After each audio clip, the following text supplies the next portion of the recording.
asbestos many years ago, it may still be to blame.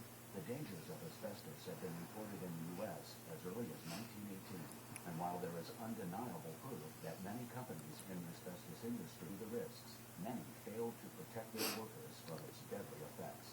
If you're a victim of mesothelioma, don't wait to take action. Fight back, starting for you and your family's future today. It all starts with a simple phone call to our office. Put our 30 years of experience to work for you. Calls are confidential. Now, that's the 1-800-893-78. I'm a non-attorney spokesperson for James Sokoloff, Wellesley, Mass. Well, welcome back. We're continuing our delicious salmon dish. So, ladies, what I have to say before I put this thing together, I've always had people say,